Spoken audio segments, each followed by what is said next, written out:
Kedua terdakwa masing-masing Maulana Akhyar Lubis, pimpinan Divisi Treasury PT Bank Sumut, dan Andri Irfandi sebagai Direktur Capital Market MNC Sekuritas mengikuti persidangan secara daring. Dalam dakwaan, Jaksa Penuntut Umum menyatakan kedua terdakwa terbukti melakukan tindak pidana korupsi dan pencucian uang. Kasus ini bermula pada tahun 2017. Pemilik perusahaan PT Sunprima Nusantara Pembiayaan Leo Chandra menjual surat berharga yang ditawarkan kepada PT Bank Sumatera Utara melalui PT MNC Sekuritas. Atas tawaran tersebut, PT Bank Sumatera Utara melakukan investasi dengan membeli surat berharga PT Sunprima Nusantara Pembiayaan. PT Bank Sumatera Utara melalui Divisi Treasure telah melakukan penyaluran dana dengan nilai total 177 miliar rupiah. Namun, transaksi tersebut mengalami gagal bayar akibat PT Sunprima Nusantara Pembiayaan yang menyampaikan laporan tahunan fiktif. Hingga akhirnya perusahaan tersebut dinyatakan pilot oleh OJK pada tahun 2018 lalu. Jaksa Penuntut Umum Robert Pakpahan dalam dakwaannya menyatakan, terdakwa Maulana Akhyar Lubis selaku pimpinan Divisi Treasury PT Bank Sumut dan Andri Irfandi sebagai Direktur Capital Market MNC Sekuritas telah mengetahui ketidaksehatan PT SNP, namun tetap melakukan pembelian surat berharga tersebut. Terdakwa Maulana Akhyar Lubis juga diduga dengan sengaja tidak melakukan analisa terhadap laporan keuangan PT SNP yang merupakan perbuatan melawan hukum.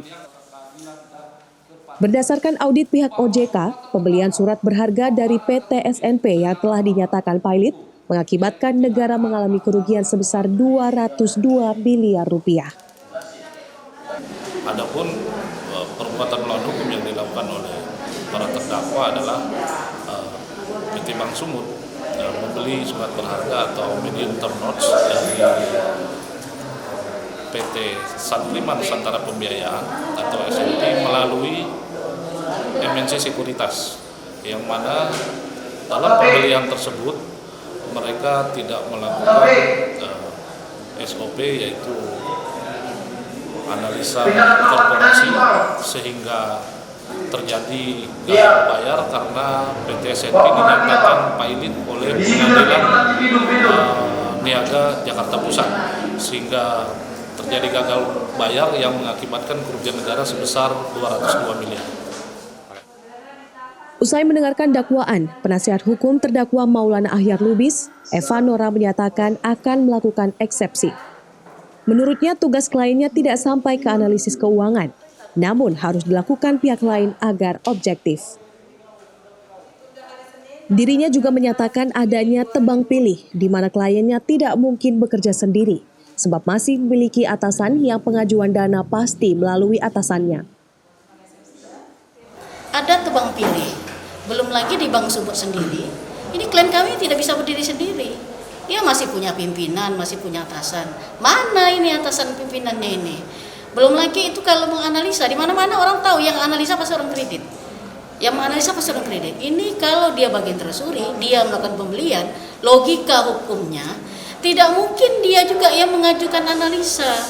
Dia mengajukan permohonan, kemudian dianalisa oleh bagian lain supaya ini objektif. Atas perbuatannya, kedua terdakwa diancam pidana sebagaimana diatur dalam Pasal 3 Undang-Undang Nomor 31 Tahun 1999 tentang Pemberantasan Tindak Pidana Korupsi, Jungto Pasal 5 Ayat 1 Undang-Undang Nomor 8 Tahun 2010, atau dakwaan subsidiar dengan Pasal 3 Undang-Undang Nomor 8 Tahun 2010 tentang Pencegahan dan Pemberantasan Tindak Pidana Pencucian Uang. Tim Liputan Kompas TV Medan, Sumatera Utara.